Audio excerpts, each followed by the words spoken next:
Hello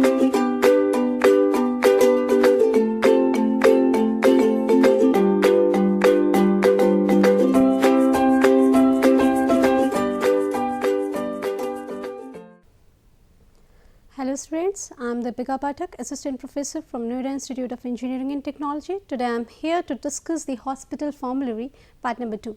Yeah, so see, we have discussed in the previous section what do you mean by the hospital formulary. So it is a compiled list of the drugs, you can say, which gives the clinical judgment or which helps to the physician for the clinical judgment for particular therapy. Yeah, so today what is here is the formulary, hospital formulary. What are the key features of the hospital formulary?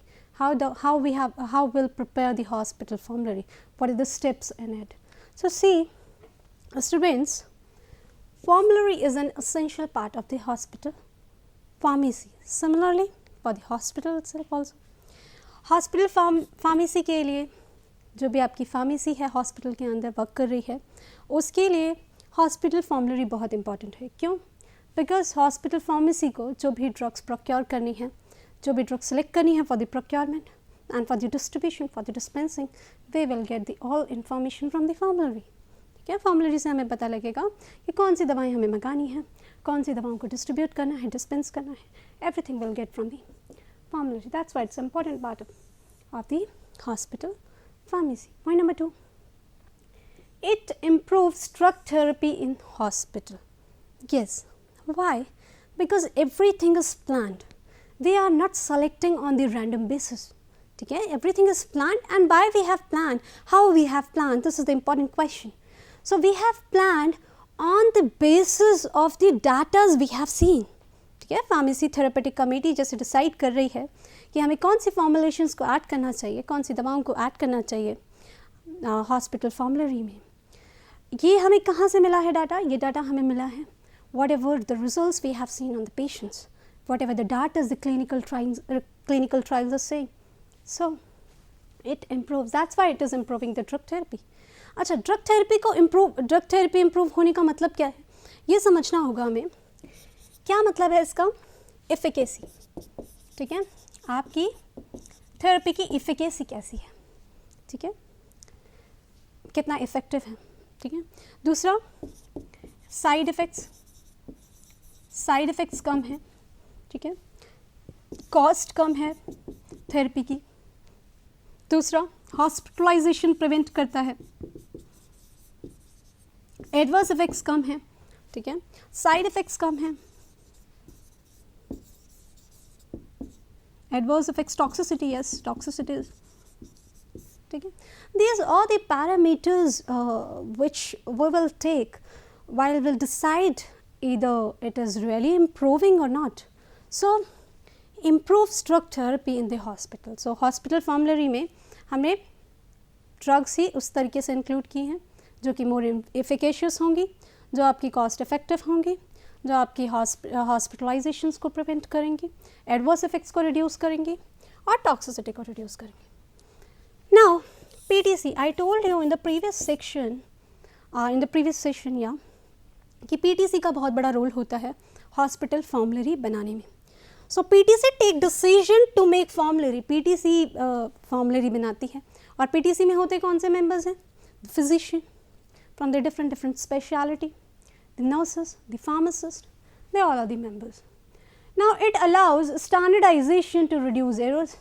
इससे क्या होता है? जैसा कि मैंने बताया कि we are not selecting on the random basis, just whatever coming to our mind, we are just prescribing, we are just dispensing. It's not like that. What we are doing is we are reducing the errors just by standardizing.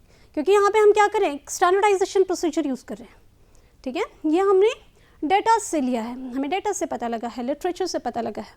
ठीक है, so error reduce हो जाती है, wastage कम होगी आपकी and required personal time, because we know which brands we have to procure. हमें पता है हमें कौन सी ब्रांड्स मंगानी है, कौन सी ब्रांड्स को डिस्पेंस करना है. सो वेस्टेज कम होती है, रिक्वायर्ड पर्सनल टाइम ये भी आपका क्या होता है? कम हो जाता है. ठीक है, एरर्स रिड्यूस होती हैं while following the hospital formulary. So these are some of the points for the hospital formulary, how it should be and how it is important. Now this is very important part of the syllabus, that how will make the hospital formulary. So, these are some of the steps which PTC is using, means pharmacy and therapeutic committee is using, means the physician, means the pharmacist, means the nurses who are the part of the hospital formulary system, we call it as a pharmacy therapeutic committee, how they will make. So, point number 1, there are different steps, ठीक है. So, point number 1, पहला step आप क्या करेंगे, identify the most common diseases. Even I told you in the previous sessions also, हम selection जब करते हैं दवाओं का, this is very important part, कि आप दवाओं का selection कैसे कर रहे हैं. So see identify the most common diseases. हमें ये जानना होगा कि हमारे एरिया में जहाँ पे भी हॉस्पिटल है, जहाँ हम हॉस्पिटल फॉर्मुलरी बना रहे हैं, वहाँ पे डेमोग्राफी कैसी है. डेमोग्राफी में क्या आ जाता है आपका, एज डिस्ट्रीब्यूशन कैसी है, डिसीज़ डिस्ट्रीब्यूशन कैसी है, कौन से डिसीजेज ज़्यादा प्रोमिनेंट हैं उस एरिया में, ठीक है. सो कॉमन डिसीजेज, जैसे कई एरिया है, इससे मैं बताती हूँ एग्जाम्पल में, जैसे malaria, dengue, there some seasonal diseases होती हैं, या पर्टिकुलर एरिया के लिए कई डिसीज एंडेमिक की तरह होती हैं, ठीक है. तो उस एरिया में होंगी ही होंगी, ठीक है.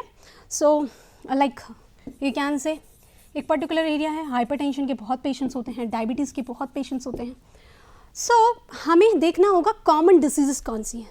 Point number 1, while preparing drug formulary, identify the most common diseases being treated in the hospital by consulting all medical departments. ये कहाँ से मिलेगा हमें data?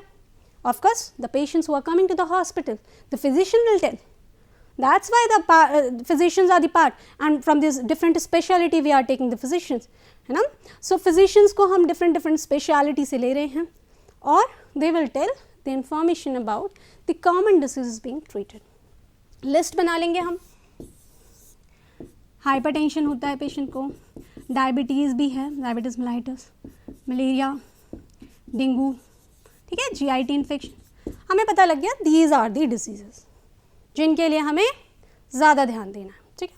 Point number 2, for each disease, see it is written for each disease, means for hypertension, for diabetes, for malaria, like this. For each disease an appropriate first choice of treatment. See, this is very important. आपको first choice of treatment देखना है. First choice of treatment मतलब which is कोई ऐसी दवा, हमारे पास बहुत सारे alternatives हैं. There are different formulations, there are different drugs which is manufactured by different industries. Then which we will pick? Yeah, this is the most important decision. So first choice of treatment, ये हम decide करेंगे on the basis of the efficacy. I told you, ठीक है, कौन सी drug ज़्यादा effective है, cost effective, ठीक है, कॉस्ट इफेक्टिव है या कॉस्ट बेनिफिटेड है, ठीक है, टॉक्सिसिटी कम दे रही है, साइड इफेक्ट्स कम दे रही है, क्वालिटी ऑफ लाइफ को इम्प्रूव करिए. These some of the parameters we are taking while selecting as first choice of treatment. Should be identified using standard treatment guideline. अच्छा, कई बार हम एज अ रेफरेंस यूज़ करते हैं which you call it as a standard treatment guideline, ठीक है. Standard treatment guidelines का मतलब है डिफरेंट कंट्रीज़ की अपनी एक स्टैंडर्ड ट्रीटमेंट गाइडलाइंस होती हैं, जिसमें कि मेंशन होता है कोई भी डिसीज़ को किस तरीके से ट्रीट किया जाएगा, ठीक है. सो उसके अंदर आपको क्या मेंशन होता है, लाइक हाइपरटेंशन है मान लो. सो हाइपरटेंशन के अगर हम स्टैंडर्ड ट्रीटमेंट गाइडलाइंस देखें फॉर डिफरेंट कंट्रीज़, अलग अलग कंट्रीज़ में, सो इट इज़ रिटन कि आप फर्स्ट चॉइस में लाइक यू कैन यूज़ एक पर्टिकुलर ड्रग हम ले लेते हैं, लाइक कार्बिडियोल ले लिया हमने, ठीक है. So we have taken the example of carvedilol, या आप ले सकते हैं मेटोप्रोलॉल, लेबिटालॉल, ठीक है. ये सारे हमें कुछ एग्जाम्पल्स मेंशन होंगे कि फर्स्ट चॉइस में कौन सी बेटर है, कौन सी बेटर इफेक्ट देती है. सो हर डिफरेंट कंट्रीज़ की आपको डिफरेंट स्टैंडर्ड ट्रीटमेंट गाइडलाइंस मिलती हैं. Even the countries are making their own standard treatment guidelines. Some of the countries are following the guidelines of different countries, ठीक है. सो उस बेसिस पर हम डिसाइड कर लेते हैं कि हमें कौन सा ट्रीटमेंट सेलेक्ट करना है, ठीक है, जिसके लिए कि आप रेफरेंस ले सकते हो स्टैंडर्ड ट्रीटमेंट गाइडलाइन से. दूसरा पॉइंट नंबर 3, सॉरी, 3 आपका क्या है? नेक्स्ट स्टेप आप क्या करेंगे, जैसे आपने ये देख लिया कि ये बीमारियां हैं और ये आपका बेस्ट ट्रीटमेंट है, तीसरा क्या होता है, थर्ड स्टेप हम क्या करेंगे, an expert committee can be brought together. अच्छा, ये डिसाइड करने के बाद हमें एक कमेटी बुलानी पड़ेगी, ठीक है, expert committee of course, to identify the appropriate treatment for each of the common health problems, then they will decide, okay, जो भी हमने सिलेक्शन किए हैं by the standard treatment guidelines, then will discuss on it, ठीक है, उसके बाद हम उस पर डिस्कस करते हैं, पीटीसी के मेंबर्स होते हैं, कई बार हम एक्सपर्ट कमेटीज़ को बाहर से भी बुलाते हैं, उसके बेसिस पर क्या करेंगे, हम आइडेंटिफाई कर लेंगे कि कौन सा अप्रोप्रिएट ट्रीटमेंट होगा, ठीक है। नाउ पॉइंट नंबर नेक्स्ट क्या है, the alternative method is reviewing the WHO model. I told you कि हम रेफरेंस लेते हैं हॉस्पिटल की, हॉस्पिटल फॉर्मुलरी बनाते वक्त WHO फॉर्मुलरी से रेफरेंस लिया जाता है, which is a international formulary के answer, WHO World Health Organization की फॉर्मुलरी होती है। और दूसरा हम रेफरेंस ले सकते हैं जो आपके डिफरेंट कंट्रीज़ के स्टैंडर्ड ट्रीटमेंट गाइडलाइंस हैं, what the WHO is giving also, ठीक है। तो WHO की मॉडल लिस्ट होती है कि इस बीमारी को इस तरीके से ट्रीट किया जाना चाहिए, वहाँ से भी हम रेफरेंस ले सकते हैं। WHO model list, call it as a WHO model list of essential medicine में be used as a starting point, ठीक है। WHO से हमने हेल्प ले ली कि हमें कौन सी दवाएं इंक्लूड करनी चाहिए। These are some of the references you can say. Point number 5, the capability of the hospital and its staff to handle specific drugs should not be forgotten during the selection process. That's why it is written. हमें बाहर से भी reference लेना है और अपनी PTC committee का क्या उसमें what they are agreed on, ठीक है। सो उसको भी हमें एज अ selection process में यूज़ करना है while we are selecting a particular drug. That's why written the capability of the hospital and staff to handle specific drugs should not be forgotten. उसको भी हमें forget नहीं करना है, we have to use them. PTC के members का whatever they are agreed on, ठीक है। नेक्स्ट पॉइंट क्या है, a draft of the list. जैसे ही इन सब सजेशंस को लेने के बाद we will give the approval, या these are the drugs which we want to put in our drug formulary, what is the next step, a draft will prepare a draft. A draft of the list must be prepared, हमें prepare करना होगा उसको, and उसके बाद different departments में हम उसको क्या करते हैं, जैसे आपका ड्राफ्ट बन जाता है, ये ड्राफ्ट हमने बना लिया किसका, हॉस्पिटल फॉर्मुलरी का, इसको हम डिफरेंट डिपार्टमेंट्स में भेज देते हैं। मान लो GIT का गैस्ट्रो का डिपार्टमेंट है, ENT का डिपार्टमेंट हो गया, आपका कार्डियो का डिपार्टमेंट हो गया, डिफरेंट डिपार्टमेंट्स में हम भेज देंगे कि उनके क्या कमेंट्स हैं इस पर, ठीक है। If it really needs, after reading the comments we can manipulate, ठीक है, हम अपनी फॉर्मुलरी को थोड़ा बहुत मैनिपुलेट भी करते हैं उसके बाद, ठीक है, जो भी चेंजेस हमें लगते हैं, if they are acceptable. So these are the steps up to the draft preparation. Now what is next after the draft? See, after the preparation of the final list, after taking the comments of all from all the departments and including it in the formulary if it is necessary, what we'll do the next, after the preparation of the final list, monographs of each drugs.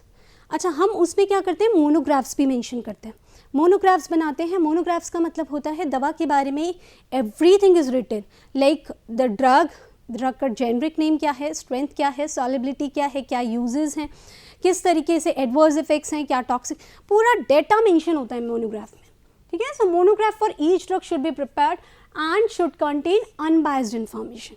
अच्छा, उसमें कोई conflict of interest नहीं होना चाहिए किसी का, unbiased information होनी चाहिए जो भी आप ड्रग सेलेक्ट कर रहे हैं, ठीक है। ऐसा नहीं है कि कंपनी से आप कुछ कॉन्फ्लिक्ट ऑफ इंटरेस्ट की वजह से ड्रग को इंक्लूड कर रहे हैं। So every information should be unbiased while selecting a particular drug for a hospital formulary.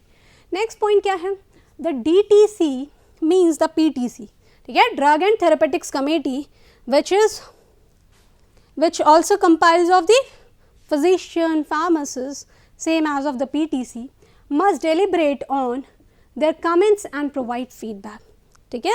So ultimately PTC क्या करेगी, उस जो भी आपका ड्राफ्ट प्रिपेयर होगा उस ड्राफ्ट को फाइनल अप्रूवल देती है,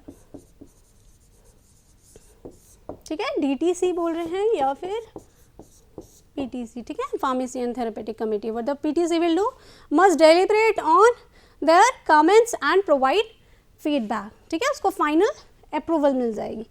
Now all information should be discussed with evidence based reviews where possible.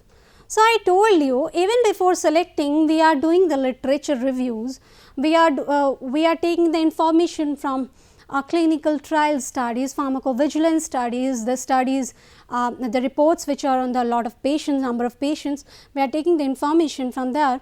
So these all the information should be evidence based. ये सारी evidence based होनी चाहिए, not on the only on the random basis. Yeah. सो इन सारी चीज़ों से ये सारे steps follow करके आपकी फॉर्मूलरी प्रिपेयर हो जाती है. So what we have discussed in this, will just take a short conclusion here. या what you will do first, yes, firstly we will select the common diseases, point number 1. Point number 2, then we will select the first choice of a treatment by taking the different references. It could be the from WHO model list, it could be from the WHO formulary list or from the different literatures available or the PTC, what PTC is saying. Then आप expert committee से भी review ले लेंगे. What next you will do? You will take the review from the PTCs also, WHO model list. ये सारा review करने के बाद हमने क्या किया, draft prepare कर लिया. What next is, after preparing the draft, yes, after preparing the draft we will prepare the monographs. ठीक है, monographs prepare करने के बाद the final approval will be given by the PTC. So these are some of the steps while preparing the hospital formulary. The most important part is the unbiasedness, ठीक है, conflict of interest नहीं होना चाहिए. दूसरा, सारा data आपका evidence based होना चाहिए. These 2 points are very important. Now features क्या होते हैं? See, एक hospital formulary कैसी दिखनी चाहिए, ठीक है, as it is used by the physician or as it is used by the nurses or as it is used by the pharmacist staff for making decision either for the prescribing or for the dispensing it to the patient. We have to see some of the points. Okay, क्या है point, देखिए, formulary का size कैसा होगा, means आपको वो booklet कैसी बनानी है, ठीक है. दूसरा, फिजिकल अपीयरेंस एंड स्ट्रक्चर कैसा होता है फॉर्मूलरी का, ठीक है, क्योंकि उसको आपको एज अ रेफरल यूज़ करना है एंड अर्जेंट रेफरल यूज़ करना है, तो हम उस फॉर्मूलरी को कैसा बनाएंगे. These are the features. It should meant for the professional use. I told you it's not for the patient use, it's for the professional use. The physician, nurses or doctors are using it. So physician, nurses or pharmacists are using it. It should be visible, pleasing. कैसा होना चाहिए, दिखना चाहिए what is written. So visually pleasing होना चाहिए पहला. दूसरा, कुछ quoted points हैं तो वो आपके mention होने चाहिए कि these are the contraindication, these are the indication. It should be highlighted little.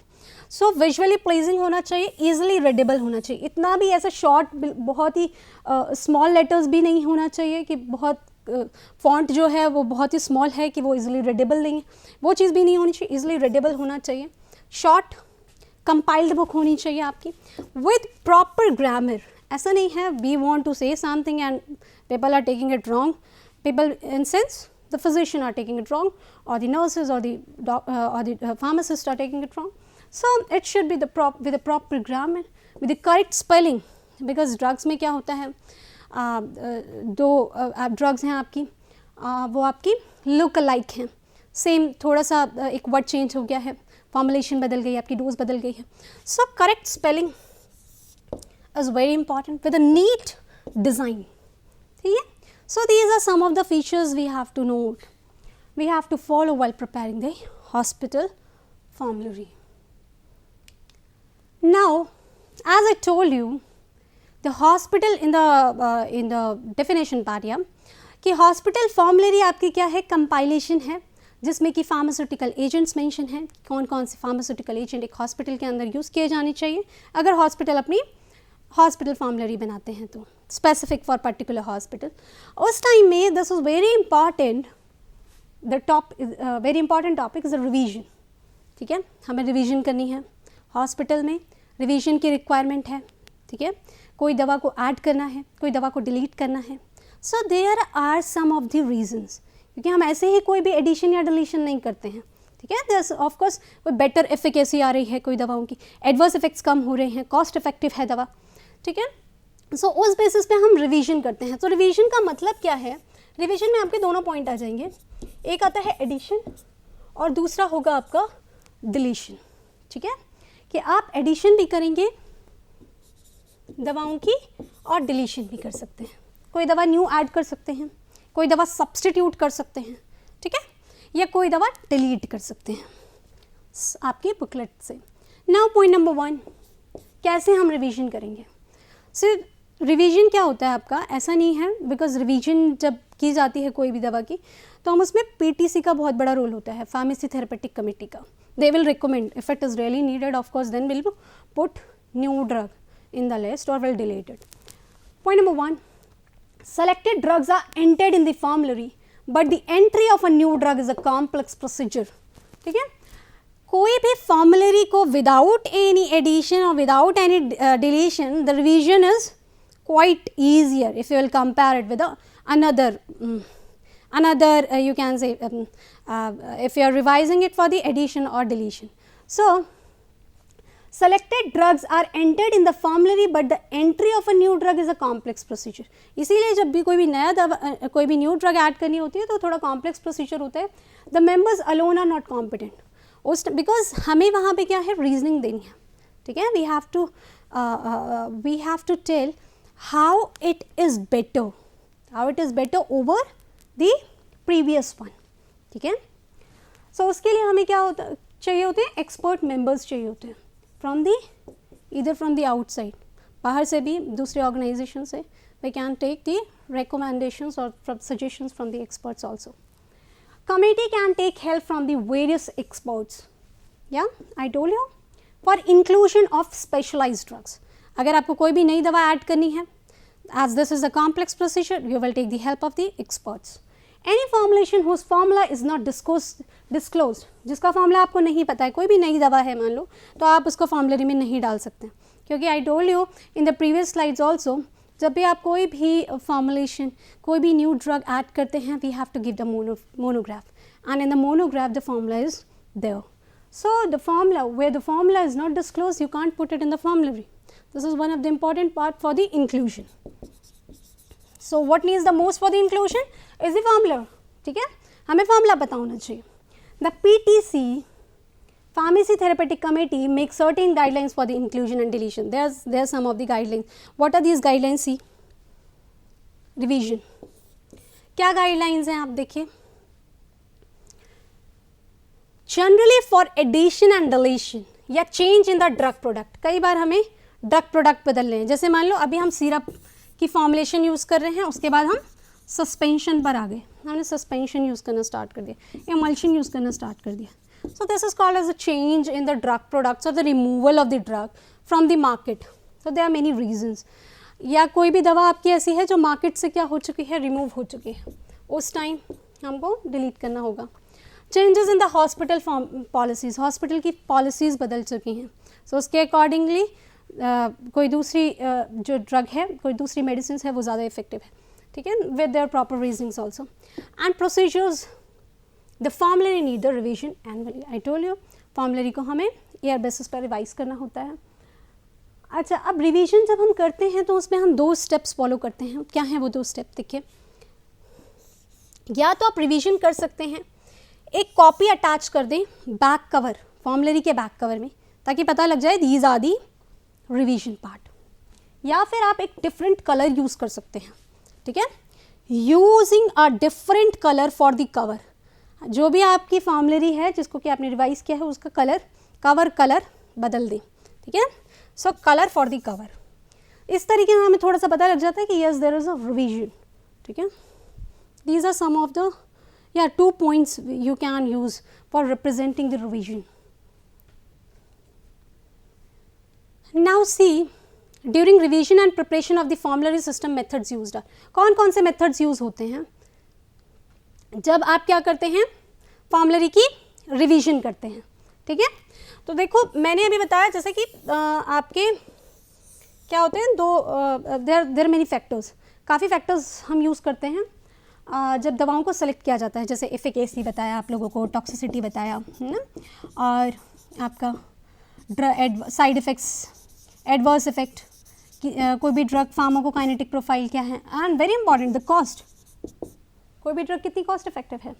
सो दो तरीके के मॉडल हम यूज़ करते हैं जैसे कि आप फार्माको इकोनॉमिक स्टडीज़ बोल सकते हैं, cost effectiveness analysis and cost benefit analysis, दो एनालिसिस यूज़ करते हैं। क्या है ये एनालिसिस? देखो कॉस्ट इफेक्टिव एनालिसिस में क्या होता है, जो भी आपने दवा पे, ठीक है, एडमिनिस्ट्रेशन करने के लिए, प्रोक्योर करने के लिए, if you are doing the admixtures, so whatever the amount you are spending you call it as a input, आप उसको क्या बोल रहे हैं? इनपुट बोल रहे हैं, ठीक है। उन इनपुट को, उस अमाउंट को जो कि आप एज अ इनपुट बोल रहे हैं, उसको हम कंपेयर करते हैं इफेक्टिवनेस से, कोई दवा कितनी इफेक्टिव है। What do you mean by effectiveness? You call it as a natural units में हम इसको मेजर करते हैं, नेचुरल यूनिट्स में, मतलब किसी एक पर्टिकुलर दवा से कितनी लाइफ बचाई गई, लाइफ कितनी सेव की हमने, ठीक है, लाइफ सेव्ड, हॉस्पिटलाइजेशन प्रिवेंटेड। मान लो अभी हम थेरेपी ए यूज़ कर रहे थे, इस थेरेपी से विद इन अ 1 मंथ हमने 2 लाइफ सेव करी, या you call it as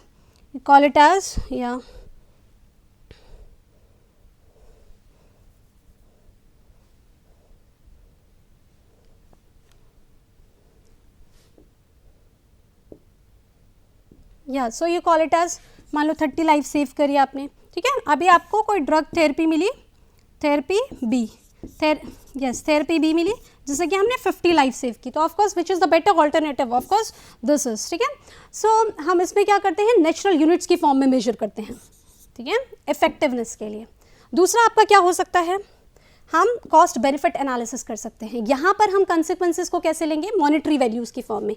benefit का मतलब है आप कैसे देखेंगे, आप मॉनेटरी वैल्यूज़ में कैलकुलेट करेंगे, you will calculate in the monetary values कि क्या कंसिक्वेंसेज आ रहे हैं। हमने पैसा खर्च कर दिया दवाओं पर, but we have to calculate also what are the benefits. Benefits का मतलब है कोई भी दवा देने के बाद आपके कितनी लाइफ सेव हुई, if you are taking it as the saving of life और द क्वालिटी ऑफ लाइफ, की क्वालिटी ऑफ लाइफ कितनी बेटर गई है, उसके लिए भी हम क्या करते हैं, मॉनेटरी वैल्यू देते हैं कि for particular year you call it as a 1000 rupees और you call it as a 2000 rupees.